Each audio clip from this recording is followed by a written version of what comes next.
Hello. Welcome to Out of Our Shells. My name is Emily M. Cheung, and this is a podcast about awesome women who do awesome things. And sitting with me today is Dianna Belton. And we met actually in roller derby, which is a fantastic sport. But I don't play roller derby anymore, but she still does. But then I learned, because we had a couple times of driving together, that you work with the Coast Guard? Yes. That's fantastic. So has this been a long-term dream for you, or? Well, I started in university going into marine biology, and I worked as a side job for a car dealership, inputting just boring stuff. Yeah. And it was from 5 till 9, and one of the mechanics in the back came over one day, and he's like, "Oh, you're in marine biology. Do you scuba dive?" And I said, "No." And he said, "That's silly." So he set up a course for me and a few of the people that I was in school with, so mostly biology majors, and we all took the scuba diving course. Yeah. And then the next year, I used the money that I was supposed to go to university for, and I went to the Caribbean for 4 weeks, and I just dove. And there was a marine biologist on board, so I was still learning and educating myself. And then I was like, okay, I'll go back to university, but I needed to obviously save up some money to do that. And then I ended up taking my dive master and my instructors, and I started diving all over the world. Wow. So, and then at about 35, it's very difficult to get just half your visas, because I would just go to one country and I would work for 6 or 7 months, and then when your working visa was up, then I would just move on to another contract. Right. So, but once you're 35, it's a little bit difficult. How is it different? I think the world decides that you should be settled, and that That's ridiculous. now they're just not going to give you working 6-month visas or whatever. They're just kind of so just up until 35, you're able to. Yeah, you can just work anywhere, really. Really? It's depending on the country. You're depending on your age. Some places are 32, some places are 35. Okay. Also, there is a limit of how long you can work for an employer. Okay. So sometimes it's 6 months, sometimes it's 8. Sometimes you just have to cross the border a few times and then come back in for your visa. Yeah. So it all depends on the countries. But Malta was really easy. Australia was pretty easy. Most of them, I didn't find anyone actually too difficult. And then. So but then after 35, I came back to Canada, and I was thinking, what am I going to do with myself? And that's when I joined the Coast Guard. Okay. Yeah. Cool. Well, let's backtrack a bit. So where have you lived other than Canada? I have lived and worked in the Bahamas, the Caribbean, the Mexico, England, Scotland, Australia, on the East Coast, the North Coast, and the West Coast. And in New Zealand, you said? Yeah. Malta, and that's it. Yeah. Holy shit. That's a lot. And this was all before you turned 35? Yes. Wow. Okay, so how old were you when you started? I was I got my instructors when I was 25, but I started professionally diving as a dive master when I was 23. You're 23. Okay, and what goes into becoming a dive master? So just a lot of diving experience. You take a few courses, and most of the time it's just a stepping stool to become an instructor, because depending on the country that you're working in, a lot of dive masters actually don't get paid. Oh. They're kind of they get either their dive master for free for working for the dive shop, which I am not a fan of. I became a dive master, and I was like, well, I can do snorkeling lessons, I can do these kind of lessons, but I couldn't do a full open water course. So then I just went and got my instructors right away, because I don't think people should work for free.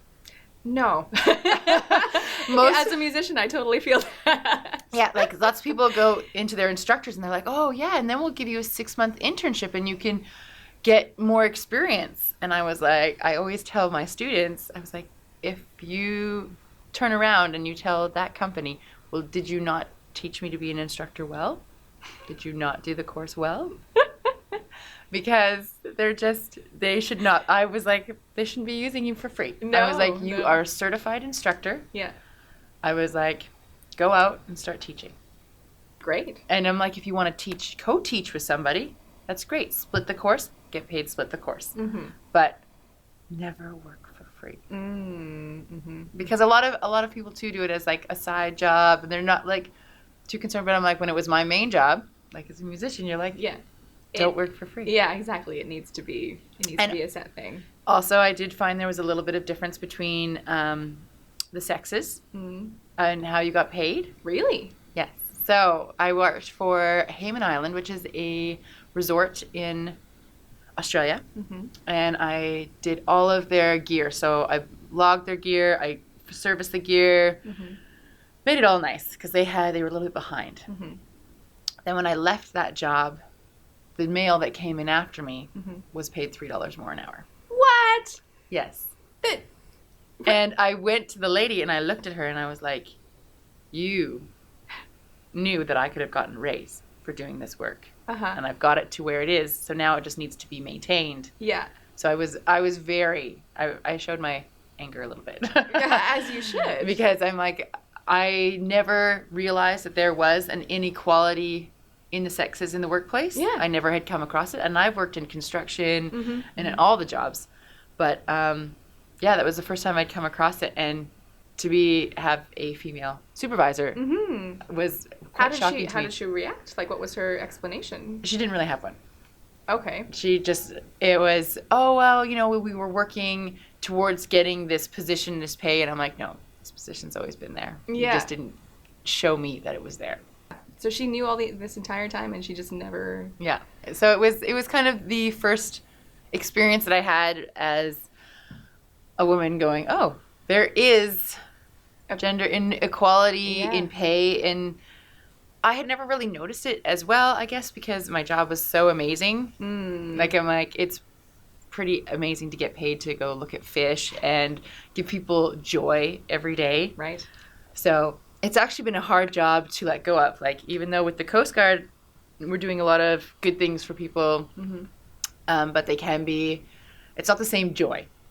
They are quite excited when you save them off of their boat when it's sinking.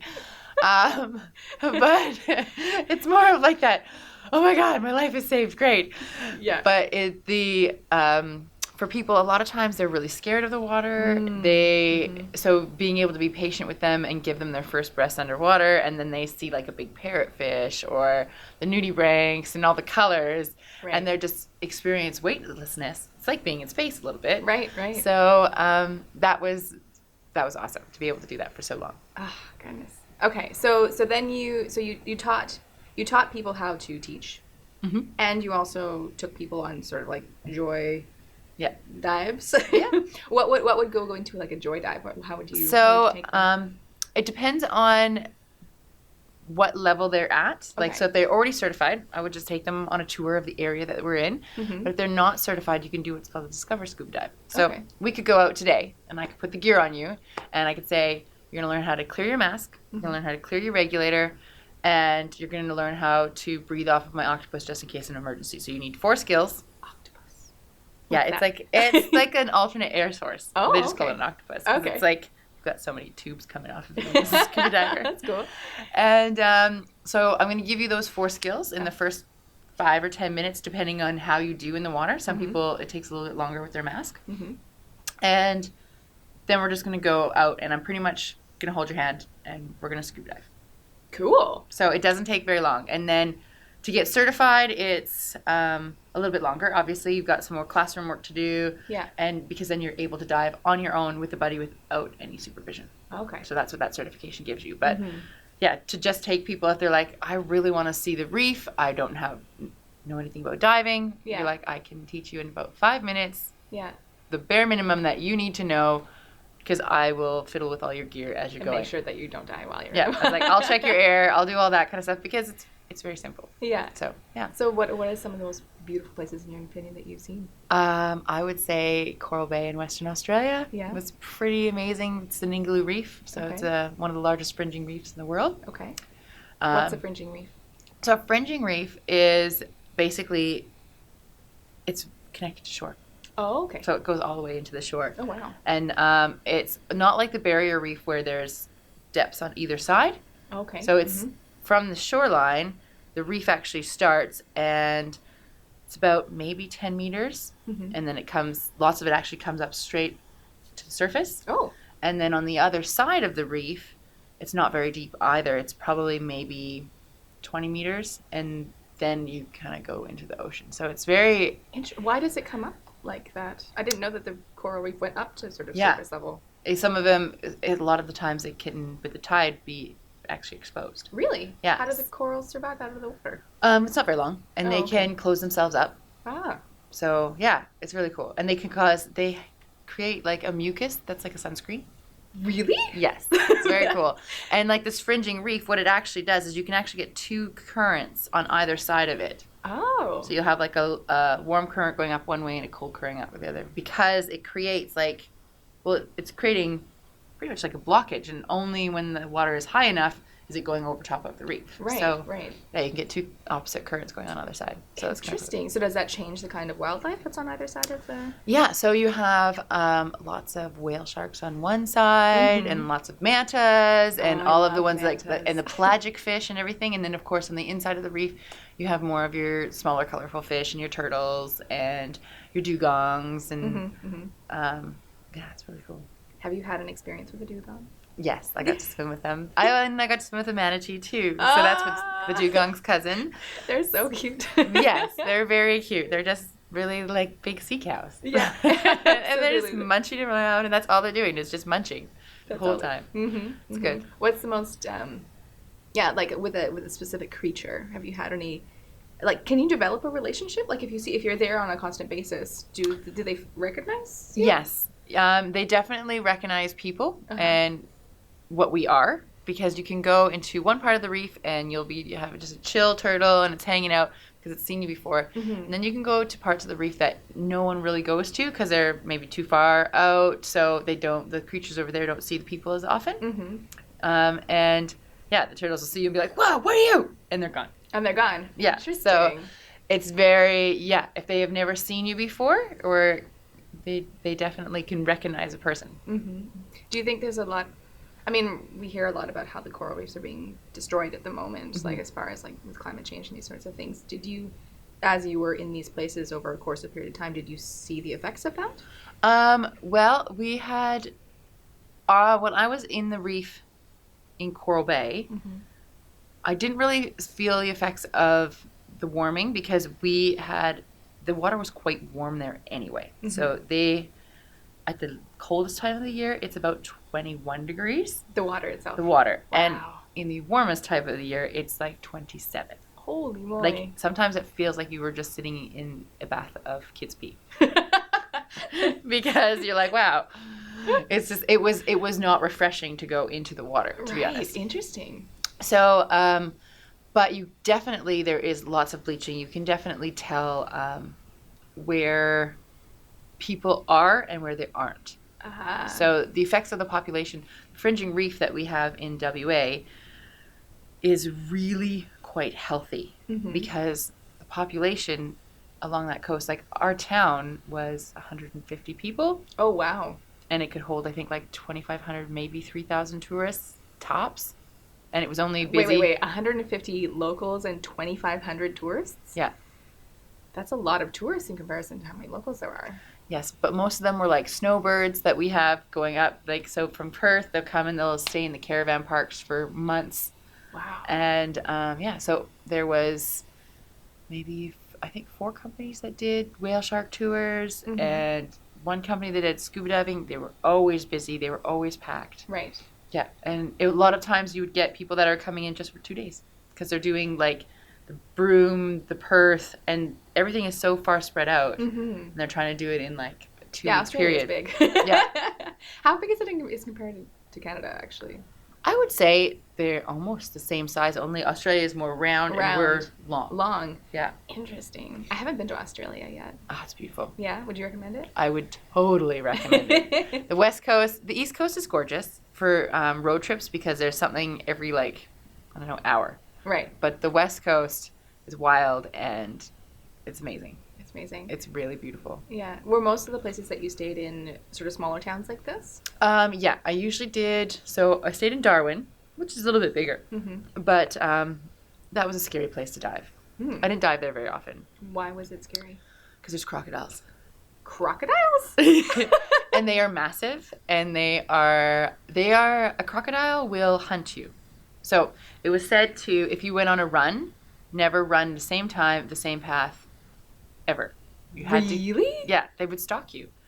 I was walking by the school once, and I had to call the rangers. I'm like, there's a 5-meter crocodile at the fence of the school. Wow. There were more crocodiles there than people, because at one point we'd almost wiped them out, and they became protected. Right. And so you go on this cruise in, what river was it? Maybe Alice River? Uh-huh. But anyway, it's a river there, and it's very muddy. Mm-hmm. And they have, like, the chicken over the side to entice the crocodiles to come up. And then you just see them. And then they go away. And they're only, like, just under the river, but their heads are, like, I don't know, like 3 feet wide. And Whoa. they are massive. And when you see one underwater, you're like, I'm lunch. Like, you don't even feel that way with a shark. But when you look at a crocodile and you look at their, like, prehistoric eyes, and you're just like, I never felt safe in the water. I was always like, I'm going to die. Would you be diving in that water, though, in that muddy water? Like in the river? We didn't dive in the river. We did some dives out in the ocean there. Mm-hmm. But the tides are so massive that the visibility is never that great in Darwin. Oh. So if we're in this room, I may see you, but I won't see beyond you. Oh, wow. So it's very eerie. Yeah. You always imagine diving, like, beautiful, like, crystal clear water is certainly not somewhere where a crocodile could go. Like, crocodiles and coral reefs don't quite coexist in my brain. So, and there was a man that I dove with there, and because he worked in the same landscaping company as I did. Mm-hmm.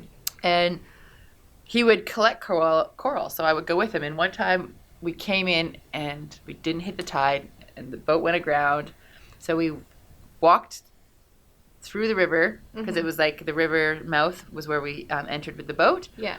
And got on land, got ourselves some beer, and then we went to go back to the boat, because as soon as the tide comes up, the boat's going to float again, right. and then we'll be able to drive it in. Yeah. So it's not a big deal. You just have to wait, like 6 hours. Mm-hmm.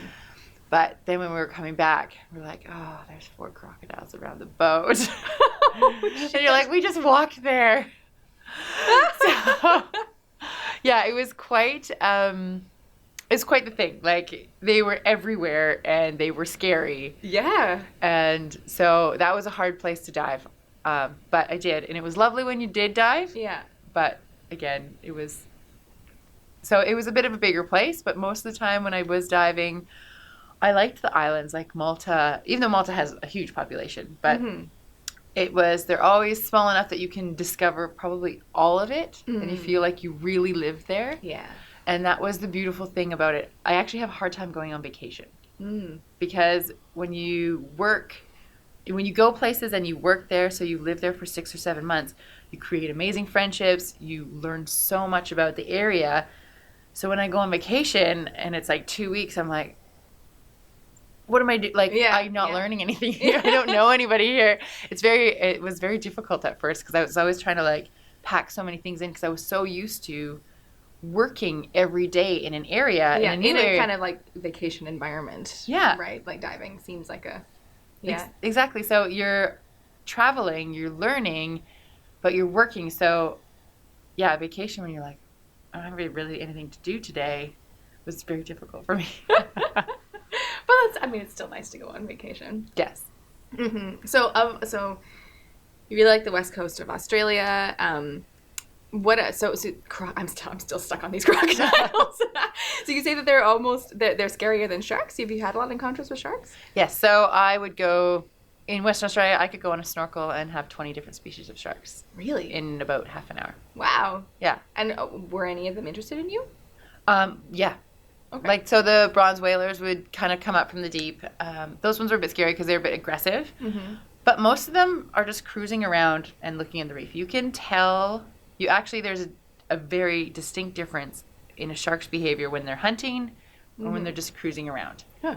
And so, and most of the time they're just cruising around. And it was a very, very healthy reef. Right. I never felt like I would be shark bait. You know, they were amazing. The scary ones were, the tiger sharks could be scary, but you also knew that you're not diving in the murky water where that's where they hunt. Right. I was like, you just had to kind of... Okay, so they hunt in murkier water just so that the fish don't see them? I think it's just so they have an advantage, yeah. Yeah. So, and they, so a shark, from my experience, they don't just come in and bite. They do a little bumping around because they need to have their speed and their health in order to hunt. So they're not going to go after something that could possibly endanger them. Right. So that's usually why people say before they were bit or whatever that they got a few bumps. Right. Because it's testing what you are. It's trying to see what you are, especially when it's in that murky kind of water. So I just didn't swim in it. I was like, oh, it's getting murky. We'll just get picked up by the boat. Because there was always a boat nearby. So you just kind of said, I'm done with the snorkel. We're going to go in the boat now. Yeah. So snorkeling versus scuba diving. Snorkeling is just with the little piece, right? So you have to stay close to the surface. Well, obviously you can duck dive down, but you have to come back up because it. you need air, right? Yeah. So, but it's a lot freeing. I feel very free when I snorkel. I did find that you had more interactions with things just because you weren't making so much noise. Right. Scuba diving is very noisy. I never thought about that. Yeah. The breathing and the release of the bubbles is very noisy. Did fish hear it? Oh. So we would notice, or I noticed, like when I went to the shark cleaning station, that there were usually way more sharks when we snorkeled above it than when we were like hovering in front of it as scuba divers. Okay. Yeah, I guess. What kind of hearing capability do fish have? I think it's pretty good. It's pretty good. Yeah. And because is it more like motion, vibration, right, versus like sounds? Because I don't really. Well, I guess there are sounds. Well, sound travels 4 times faster in water than it does in air. Really? So it hits your ears at the same time. So that's why you're not really sure where the sound came from. So how we interpret that the sound came from the left side is because it hit our left ear first, and then the right. Yeah. So underwater, because it travels so much faster, you're unsure of where exactly it came from. That must be discombobulating. It is. Is that something that you get used to as you? Yeah. As and then you just know, like you'll hear a boat and you're like, okay, well I'm not going to go up yet. Because there's a boat above me. But you're like, I don't know if it's coming in from this side or this side. So you're just kind of trying to, you start looking for other clues, really. Like, can you see a shadow? Yeah. Is there a streak from where the engine went above you? Yeah. Is that something that a fish would have figured out? Like, do they have a different sense of... I think that they do have different senses because they have their nose, like in a shark, it's all nerves in the front. Oh. So the way that I think they almost feel sound versus hear sound. Right. Because if you think of when you're snorkeling, a lot of people are like slapping on the water with their fins. And I'm kind of like, hey, let's keep our fins in the water and move really gracefully. Yeah. The reason I tell people this is because when you're slapping on the water, you sound to a predator like you are prey and you are struggling, and this would be a great time to come and get you. Okay, no. And now I don't often tell people that that's why I just told them that. Yeah. Because I was like, well, they might get back in the boat. Yeah. But I encourage people a lot to keep their fins in the water and keep their hands by their side. Right. Because I'm like, you don't need to be splashing. Yeah. And then, because if you have a group of 20 people splashing. That's a big commotion. Well, now it sounds like a big bait ball of fish just slapping in the water. And then that attracts all the big guys. Absolutely. Which isn't the worst thing for me because I like looking at the big guys. But sometimes when you're new snorkeling, it's very spooky. Yes. Yeah. I've only been snorkeling once, and it was in Malaysia. Outside of Kuala Lumpur, there's an island system that we took I think it was at least a 3-hour boat ride to get to from mainland. Was it the Maldives? No, it wasn't No. the Maldives. It was a separate little. But it was, and like you said, it was so warm. It was like bath water. Yeah. And we were snorkeling, and I have never been a particularly good swimmer. As much as I've always wanted to be a mermaid, Yeah. I've never been a really good swimmer. So it was a little scary for me. But you just kind of. It was such a unique experience. I just kind of went with it and was like, I don't care. Yeah. You know, I want to have this experience and you know, see what I can see, and it was fabulous. It was really fabulous. So now here in Canada, do you still do the diving instruction as well, or yes. is it okay? So, but now I do it in a dry suit. A dry suit. Yeah. Yeah, I guess that is quite a different experience to be in a wetsuit versus a. Yeah. So in a dry suit, you're in a bubble, really. Okay. So, and you're controlling your buoyancy with the air that's in your suit. Oh. Versus before you would use the jacket. Okay, wait. So describe what's the difference between a wetsuit and a dry suit? So dry suit, it's got seals on your neck and your wrist. Okay. So you do not get wet. Oh. So I would wear. So it's like, you know, when you're bundling up for skiing, you're like, I can wear a whole bunch of layers and then I can take some off or whatever. Yeah. So you bundle up all in your layers of your dry suit depending on how cold or not cold the water is. So like people in New Zealand will wear dry suits because it's about 21 degrees there. Mm-hmm. But if you dive often enough, that's cold. Right. It gets cold. Yeah. And especially if you're in the water for 40, 50 minutes. Right. So, but it's about 16 degrees in the summertime on the surface, but it's always about 6 degrees on the bottom. Right. So it's quite cold. Yeah. And you can do it in a wetsuit. I started diving in Canada, and because that was where I was in Victoria when I got my first scuba diving lesson, and it was in a wetsuit in 7 mil. Mm-hmm. But the difference I find is loving the dive for 40 minutes or loving the dive for 20 minutes and going the rest of the time being, I'm so cold, when is this over? When is this over? And looking at your watch. So, I highly recommend always dry suit. And so I teach in dry suit from the get-go. Okay. In Canada. Wouldn't that be, cold for your head, though? Or you've you have a lot of you stuff have a hood on your head. Oh, okay. So you're wearing hood, you're wearing gloves. Mm-hmm. And I have I think it's a 10 millimeter hood. 10 millimeter? So the thickness of the neoprene. Oh, okay. So it keeps my head nice and warm. Wow. Yeah. Okay. And then now I also dive for the Coast Guard as well. Right. So off of the hovercraft in Sea Island. Mm-hmm. Mm-hmm. And we had to go through commercial diving school, basically. So the Coast Guard has a 17-week program. Okay. That I call it G.I. Jane school because we started out in the morning having to do some kind of run or physical activity, and then all day it was humping gear and from one place to another, and you're always running and you're always using your brain a lot. There's lots of theory, and there was 12 people selected for it, but only 6 survived. Really? Yeah. So is that like a normal average, or? Mm-hmm. So it's kind of, if you hurt yourself, you are out of the program because it's 17 weeks and there's no let up. You have no time to heal. Yeah. And then also some people were like, this just isn't for me. Mm-hmm. And some people just don't have it in them, I guess. Mm. So especially when you start to talk about the unromantic part of the job. Mm-hmm. And that as gruesome as it is, there's a lot of people that sometimes take their own lives or fall in or drown in the water. Right. And we have to recover them. Right. So the most important thing is that the family has something to say goodbye to. Mm. So it's unromantic and romantic at the same time, I guess you could say. But it is not. It depends on how long that person has been in the water. You only see things like this in like TV shows and stuff like this, but it is really... Yeah, and it can be very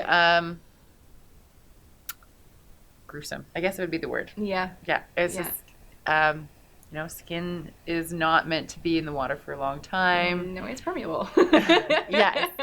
Yeah. So, but that is the low part of the job. Uh-huh.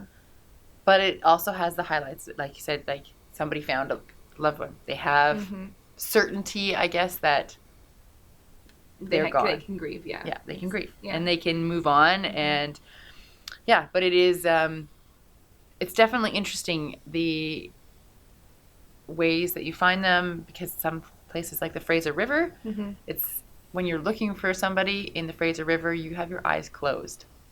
How? Because Why? the visibility is so bad that it's actually stressful for myself anyway to have my eyes open, because I'm looking for light and I can't see anything anyway. It's like this. Really? Yeah. If you close your eyes, that's what you see when you're in the Fraser River. So you're just feeling around? You're feeling. So we were weighted, and I'm on kind of my belly, and hopefully we'll have what's called an LKP, which is the last known position. And if we have a good last known position, it usually doesn't take very long, because the Fraser River is on the bottom. It's pretty like mucky, so you can feel sticks, everything, like nothing. And if there's a log, you can feel around it and see if there's something that's stuck behind it. Right. But yeah, so if you have a good last known position, it usually doesn't take too long to find someone. But then you have the back eddies and the currents and everything that's going on in the river, so it depends on how long they've been down. Right. So, and if you have a good last known position. But yeah, when I'm searching, my arms are out, my legs are out, and I'm kind of like in this like starfish position, and I'm making a snow angel, really, is what I'm doing. And then I move over, and I make another snow angel, and then I move over. And I'm connected to the boat by my umbilical, and my tenders are giving me signals on to which way to go, because, again, you're very disorientated. Once you're down there, you're like, I don't know if I'm facing north, south. I don't know if I'm anywhere. I could be going in a circle. Yeah. And so it's up to them to give clear signals. So how deep are you? In the river, not very. Like you can be probably 12 to 30 feet in some spots. Some spots are a little bit deeper. Our max depth that we will do any kind of recovery dive is 140 feet. Okay, that's a fair distance though. And obviously we only have 300 feet of umbilical to work off of. And then you have no risk of going to decompression sickness if you follow your tables. Like that's kind of our depth limit. And I think we have like 8 minutes at that depth. Oh, right. I never even thought about that. So as far as air... Well, we have unlimited air because the umbilical's up to the top. Right. Okay. So what is it? It is the nitrogen that you're absorbing into your body. So as you go down further, there's a lot of pressure on your body. Right. So if you think of a cooler and it is empty and you fill it, it's now really heavy. So as you're going underwater, that water is on top of you. It is heavy. Right. So it's putting a lot of pressure on you and pushing you down. So for every 33 feet or 10 meters of water, that's 1 atmosphere of pressure. An atmosphere of pressure is the same as from us almost to space. Really? So in the air, it's just because there's not that density and heaviness on top of you. Yeah. So as you go down, what happens with the gas is it gets smaller. So if a bubble is this size, when I'm down at the bottom, it could be this size. Right. But that means that all this space, now all the little bubbles can fill it. Right. So in this small space, I had maybe 10 bubbles, but now I have 100. Wow. Of nitrogen. Okay. My body doesn't metabolize nitrogen like it does oxygen. And so what happens is as you come up and those bubbles are getting bigger, if I have 100 where I only had space for 10, then you're going to have some problems. So you need to be able to come up slowly and metabolize it and let it off gas. So there's that's the kind of the physics behind diving. And so the deeper you go, obviously, the more bubbles can get in there. The longer you're there, the more you're saturated. And then you become super saturated. So, and at that point, then you can't come straight up to the surface anymore because you have to off gas.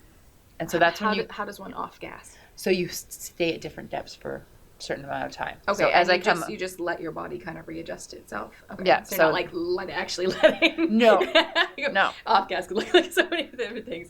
Okay. So so that's when you get into more serious deep diving of decompression diving, and you have the risk is higher. So we as safety divers.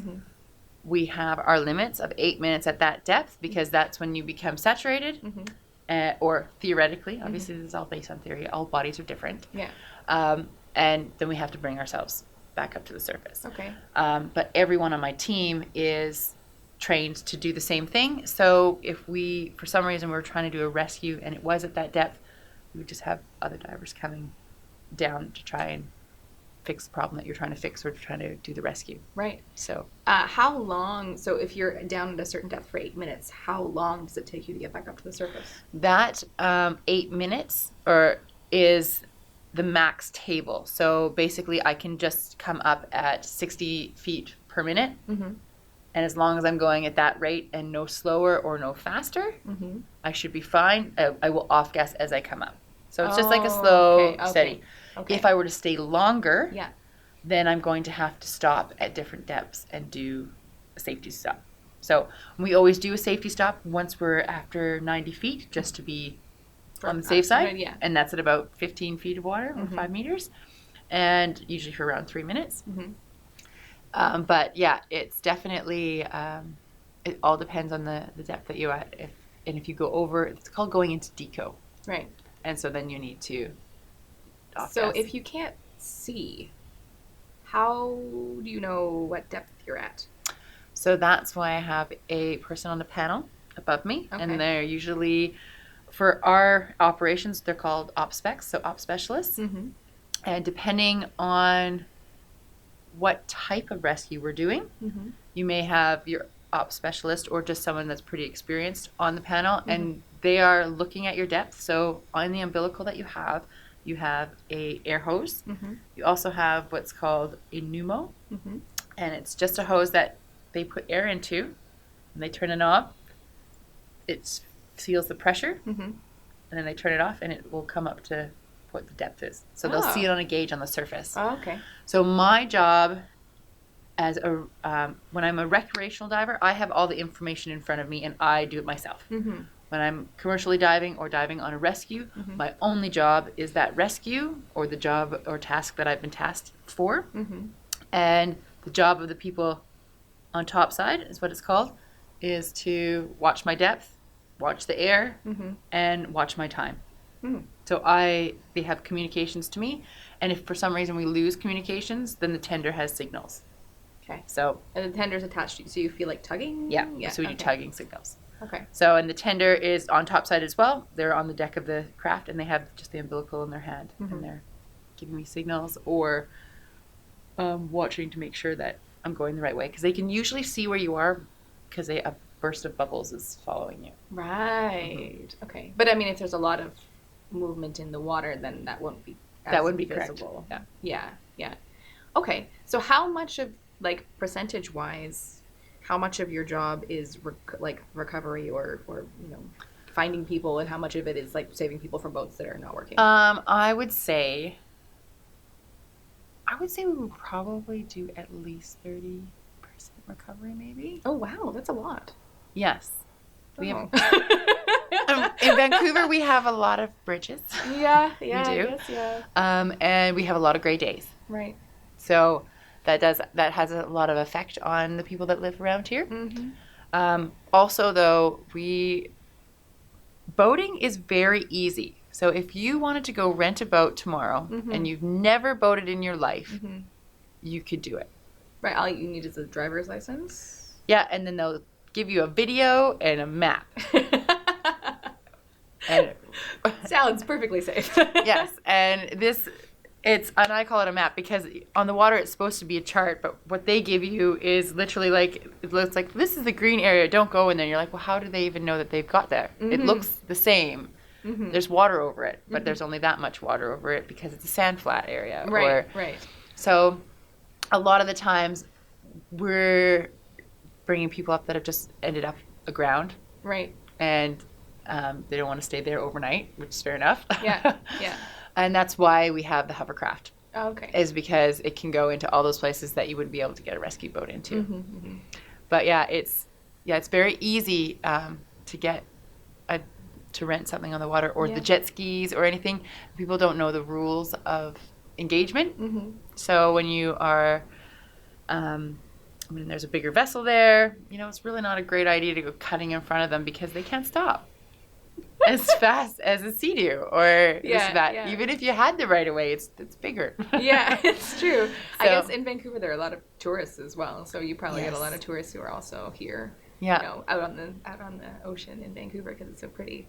Exactly, and they're just unaware of. Mostly, it's just aground, which is not the big. It's not the worst thing. Yeah. But we have had some very interesting calls. You know, where people their boats are anchored, and then we found them somewhere on the shoreline, and there's like a little mystery to it. Yeah. And yeah. So there's definitely my job definitely has some interesting days. Yeah. And it definitely gets you to see kind of in the eyes of the people that are in Vancouver, really. Mm-hmm. And you can kind of figure out a little bit about them. And then in the days that you're just coming up to a bunch of 15 people, probably tourists that don't speak English, and you're like, how did you get here? You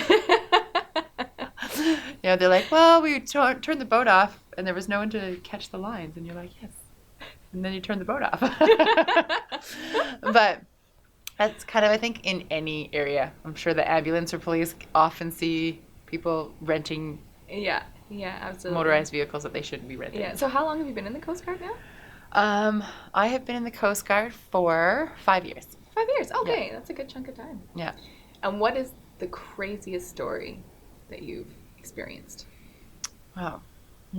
That's a good question. Or the one that like was the most memorable to you? I would say, well, there's been a few, but the one that is kind of the most interesting for me, because I never actually got to find out the end of it, was there was a boat that was anchored out, and we found the fella on the beach, and I don't know if he had a heart attack or anything, but he had 2 like empty beer cans, his sunscreen, his hat, his clothes, and he was just rolling in the surf, and we brought him in. And then when we went to go check his boat, we noticed that it was on. And we're like, that's strange. Why would you leave your boat on and running? And in further investigation, there was somebody locked in a room in the boat. And we don't know if they'd come from maybe the hatch above and the boat was locked up and they just got stuck in there. Yeah. Or if they were locked in there by that person. Yeah. And if maybe they had somehow created his condition. And the person was very unable to answer any of the questions. They were just kind of a little bit loopy. I don't know if they ever got charged with anything or where they were from. I think they were from the States and they had just come up here. But yeah, no one knows, and no one ever found out what the story was with the guy stuck in the boat. And how he related to the gentleman that was out on the beach. Right. Oh, he was gone, the guy on the beach, or was he? He was deceased. Yes, he was. Yeah. Okay. Okay.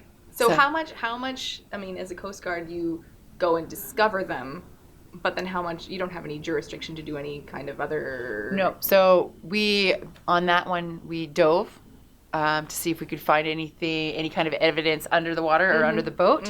But we can't go and find people. Like, it's funny when we'll come up with the blue light flashing and people see us and they were coming to help them. All of a sudden they're like throwing a beer can overboard or this, that. And I'm like, we have no power to arrest you, or we don't care if you have a bag of weed on your board or booze or anything. Yeah. We are here fully just for your safety. Right. Like, so full safety. I'm like, if you're doing something wrong, that's for the not your... Yeah, it's not my jurisdiction. The only time we have brought police into our calls, like if people are combative, or we had one couple, they were very intoxicated and they had a son in the V berth of their boat. And they were so intoxicated that they didn't see the massive log boom. So have you seen the log booms out in the river and stuff? Yeah. And the tugs that are pulling them. So they're huge. Yeah. They were going so fast. They hit this log boom. They smashed over and into the middle is where their boat landed. Oh, wow. On the logs with their son in the V berth. Oh, my goodness. So he could have easily be crushed. Yeah. And when we got to them, so then we are having to pull side to the log boom and then send people over the log boom. So it's kind of like that like a Yeah. lumberjack. Yeah, exactly. Yeah. And we got to them. The boy was fine. Everyone was fine, just a little bit shooken up. They couldn't speak because they were so intoxicated. Wow. So in that case, Yeah. we will, when we bring them ashore, there will be somebody waiting. Yeah. I was like, you just endangered a child. Mm-hmm. And so, but it's not something we would regularly do. Like, it's like, if people are having a few beers on their boat, they get stuck, we're there to save them or make sure that they get off safely. Mm-hmm. And that's as far as we go. Mm-hmm. So how, is the Coast Guard like a long-term job? Like, are people on it for a long time? Or is it like, because it's very intensive, very high stress kind of? Well, it depends. So there's so many areas of the Coast Guard. Oh, you can go into fleet. So I started in fleet, and I was on a science vessel, which was awesome because I never did end up going back to university because I became a mermaid. Hallelujah. Yeah, and so, and then I started with the Coast Guard. But a lot of people that I worked with the first couple of years in the Coast Guard on the fleet were scientists that would come in, and I was like, this is kind of the job that I would be doing if I had stayed. And I was like, I'm glad I didn't. Because I was like, most of them, even though they study whales, they've never got to swim with them. And I'm like, yeah, I got to swim with them. That's better. This is really nice. And I'm like, I find, I know a lot of researchers that I was like, it's great that you want to put a tag on them, but you could just get in the water and watch them as well. Mm-hmm. It's my thoughts. But that's because I was so lucky to be able to swim with the same manta for 5 years. So I was quite lucky that way. But so in the fleet, there's like buoy tending, which could be all of the navigation aids that we have. Mm-hmm. They have to be changed. The lights have to be changed. Right. They have to have maintenance. So there's big ships that do that. We have icebreakers that go up into the Arctic. Really? Yes. And we have the science ships, obviously, that study everything from the climate change to the type of species that we have to what's going on with the salmon. To our spoil grounds, which I think I had given you a little talk about when we were in the car that one day. Oh, that's right. Yes. Yeah, the spoil grounds. The spoil grounds, which not many people know, but we do have them. But they're there to make sure that hopefully they're not releasing any kind of toxins into the water. Sorry, just so we can have it. Not you need to go, but what exactly are spoil grounds? So there are areas in our oceans that we still just dump construction materials or waste off of barges. And so they need to be, or from in the past when we did it, so we still study them today to make sure that nothing is being released from whatever we decided to. Yeah. If you wanted to get more information about that, where would you go? You know what? I would probably say starting with some of the researchers around, like in BCIT, they would probably have a good program on that. And then waste management. So our waste management would have history on it, and even if it's still happening today, how and why. Yeah. So, but that's definitely something I should probably actually get a hold of some of the scientists that are there, because they'd be able to tell me exactly where to go, because it's public information. They have to produce these studies somewhere, so I'm sure they're on the internet as well. Yeah, it's interesting that you get to see it. Yes. that they exist because it's a part of your job, right? Well, and it's funny though, like, it's not they go and they do big things and like they do big mud grabs and they test the mud and stuff, but when you do dredging, you'll find a lot of tires and all of this stuff that, we used to, as a species, just think as soon as it went into the water, it went away. Yeah. Because we didn't spend time in the water. Yeah. So, like when you swim around Malta, Malta is amazing underwater because it's all history. There's not a lot of fish left because they ate them all, but... Okay. But it's in the middle of the Mediterranean, and one of the things they did as a strategic tactic when they were in the Turkish wars or anything, because Malta is in the middle. So if you want to control the Mediterranean, you control Malta. Okay. So it's been been taken over a few times by the Turkish, the English, and there's a few islands around it, like the Filfa Island, that they used for bombing practice in World War II. Oh, wow. So there's still bombs that have not maybe been detonated. Ooh. So when you're swimming under there, one of their strategic tactics as the Maltese is they had fortified cities in the top of their island. Mm-hmm. And they would poison the wells along the bottom. They would throw anything that would be helpful, like hospitals stuff, everything like that, into the ocean so that the invading party would find it very difficult to survive on their shorelines. Whoa, crazy. So, yeah, so it's really interesting. Yeah. And there's so many shipwrecks there. Yeah. So, and it's so old. Like, Malta has structures that are older than the pyramids. Really? Yes. I had no idea. Like, I went into a church in Malta once, and it was an amazing experience. So I had my Sunday best on, and I thought, but I went into the church, and all of a sudden there's this booming voice, "Young lady, you are in the house of God." And I was like, what? And then this little Maltese kind of goes out.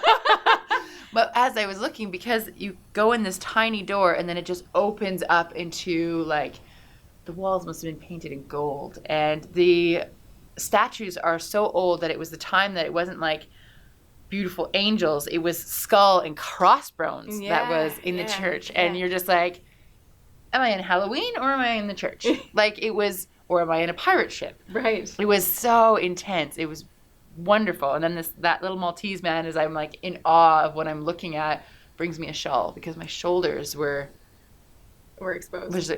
So I had to put a shawl on, and I was like, oh, okay, now I understand why your booming voice came.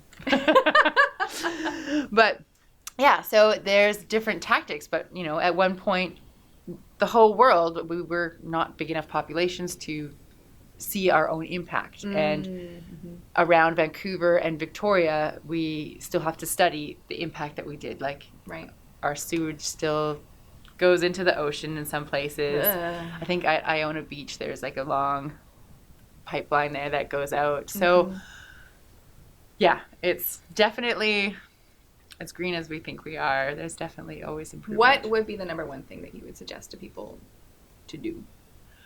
Find out where your garbage goes and live based on that. So if your garbage is going into the landfill and you're like, well, it's filling up, maybe you don't have so many plastics in your and reuse things and reduce. Yeah. If your garbage is going down the toilet, maybe use vinegar instead of chemicals, because that's going to go into the ocean or into your drinking water at some point. Yikes. So it's really knowing where it goes after it leaves your eyes. And then I think that would affect how you lived.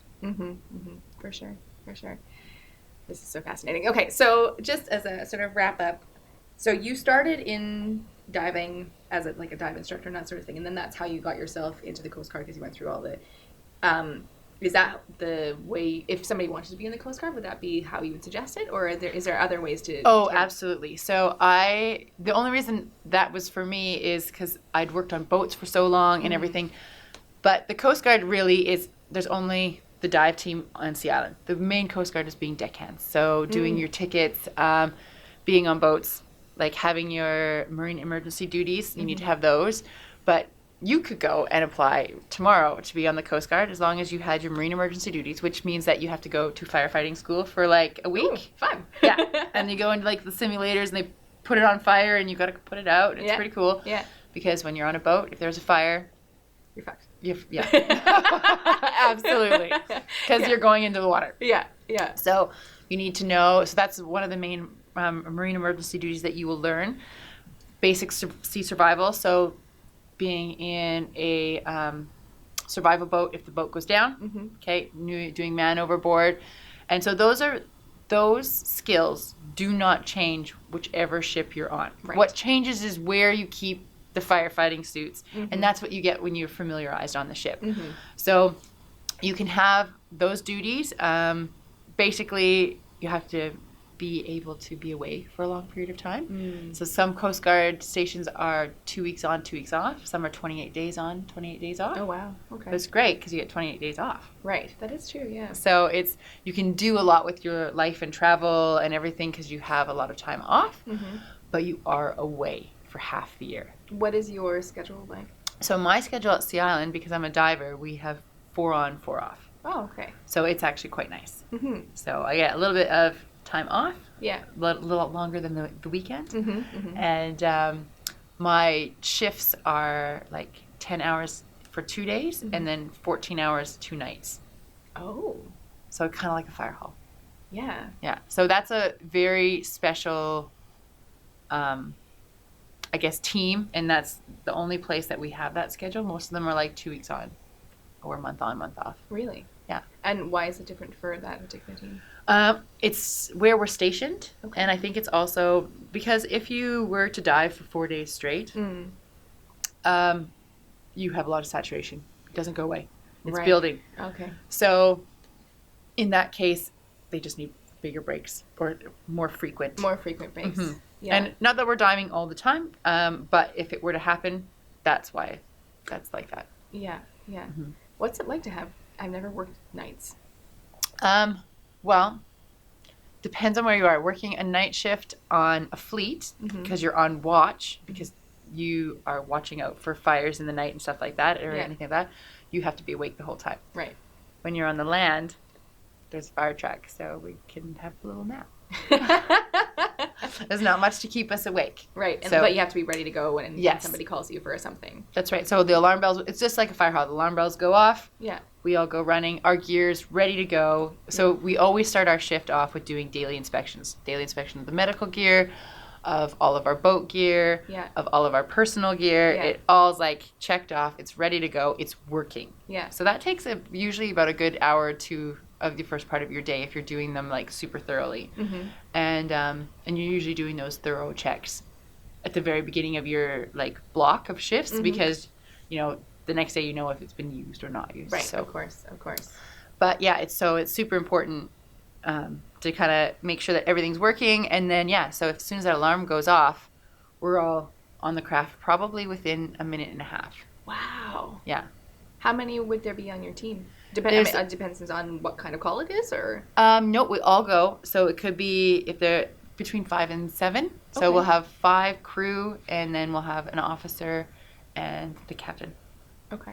So they'll be flying the craft, and then we'll be doing the call. Okay, so you'd be a part of the crew then? Yeah. So would there be 5 divers, or would there be? Yep. Oh, okay. In our base. In your base.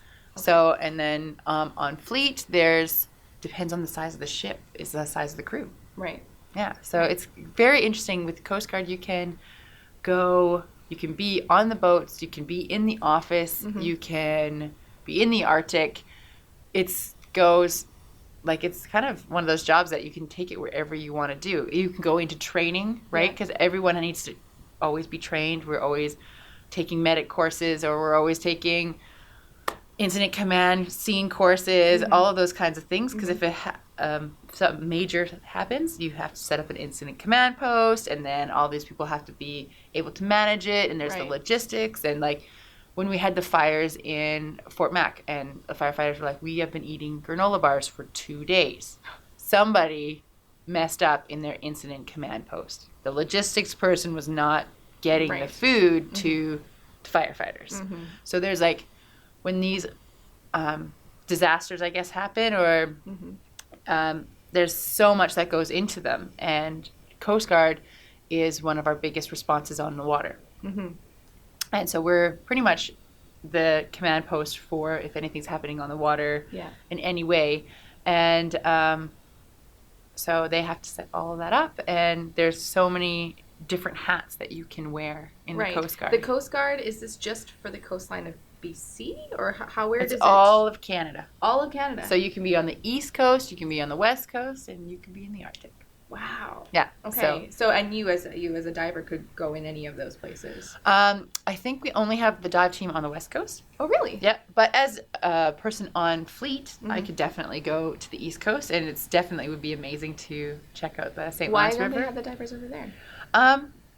To be honest, I don't know. It's not as great. Maybe. They don't need as many people. Yeah. They also, because they maybe at some point just contract commercial divers over there, and they just decided not to have it. Have it as a... Yeah. We are very special as well because of the mud flats and the hovercraft. So we have the platform to be able to have the divers for our ships and stuff. Right. So, yeah, it's... I think it's just a geographical thing as well. And we have a lot of divers on the West Coast. Mm. So, are there good places to dive on the West Coast? Oh, some of the places here have brighter colors than the Red Sea. Really? It's just freezing cold. Okay. Favorite place on that will end with this. I will say I love the Skookumchuck up in the Sunshine Coast. Okay. It's very beautiful. It's so bright in color. It's gorgeous. And then the kelp beds are there for now. Uh-huh. We are losing all of our kelp beds, unfortunately, with the rising of the sea temperature. It takes 1 degree, and so all of the kelp beds in Tasmania are gone. Wow. And we are slowly following suit in that way. So and I kelp think feeds a lot of animals, right? yes, and it's home for a lot of animals and stuff. So I think if you look at Campbell River right now, we've lost a lot of our kelp beds in that area because just from the sea warming up. And 1 degree is a big difference. Interesting. Yeah, in water it's a massive difference. So, yeah, and it must be. I don't know if it's too fast for them to be able to evolve, but I just know in Tasmania, it's like the water shifted. It's like, and so everything that was on the coastline before is becoming different. We are even seeing more tropical fish up here than we have before. Tropical fish? Yes, we're starting to get some tropical fish up here.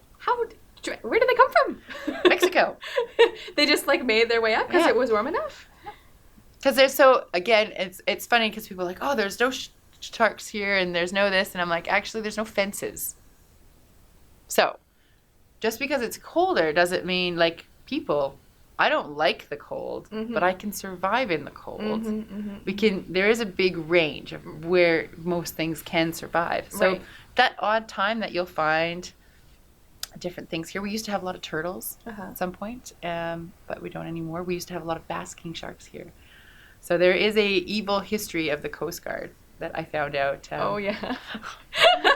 And it made me cry. I was in a store and I saw this book and it said the sharks of the Pacific Northwest. And there was this picture of a basking shark. Now, a basking shark is massive in plankton eating, but you could stand in their mouth. Like, they're huge. And really? They're kind of odd, ugly looking, but in Scotland, you can go swimming them. Like, it's like swimming with whale sharks. It's a tourist thing. Yeah.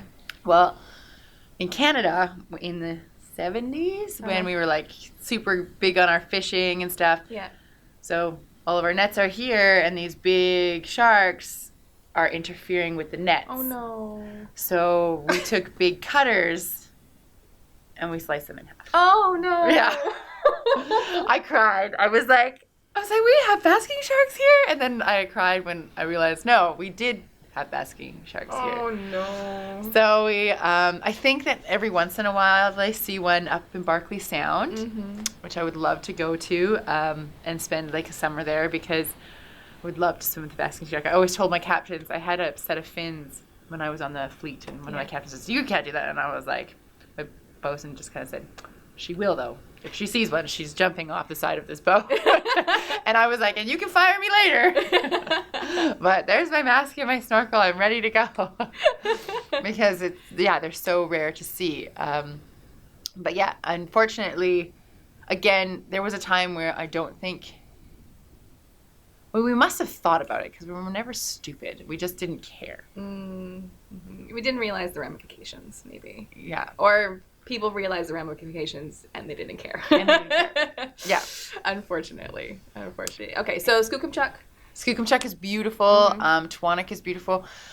White Cliff is beautiful just for our local area here in Vancouver. It's really gorgeous. And then as you go up to like Port Hardy area, it just gets more and more stunning. Like, what kind of things do you see? Wolf we don't eels. Have coral. We do. We have soft corals, yes, and we have plumas anemones, and we have it's just like the floor can be bright red and then covered in thousands of brittle stars. So it looks, you're like, interesting. All of a sudden the floor is moving. The sea floor, it's like thousands of brittle stars everywhere. Like starfish? Yeah. Oh. And there are the sea fans out there that are beautiful. We have the sea pens. When you stroke their back, they have, it's like bioluminescent. So it's like the bright neon glow. Yeah, And I've swum in the water with luminescence. It's so beautiful. You feel like a mermaid because you're like shimmering everything. Yes. Yeah. And we have major amounts of that in the like the inlets around here. Like you can walk and it actually looks like you're wearing like a train dress because it's just following you around. It's gorgeous. What's the best time for luminescence? I would say I think it's in August. August, okay. But it's because it's a bacteria in the water that's creating that. When you move, it's creating that light. Interesting. I didn't know that's what it was. Like an algae I think it's an algae with a bacteria in the algae that's doing that. Okay, cool. Yeah. Dianna, this has been so illuminating in so many ways. Thank you so much for coming on. Thank you. Thank you for listening. If you want to go with the Coast Guard, please get in touch with them. Lots of things you can do there. Okay. Awesome. Yay. Yay. This was great.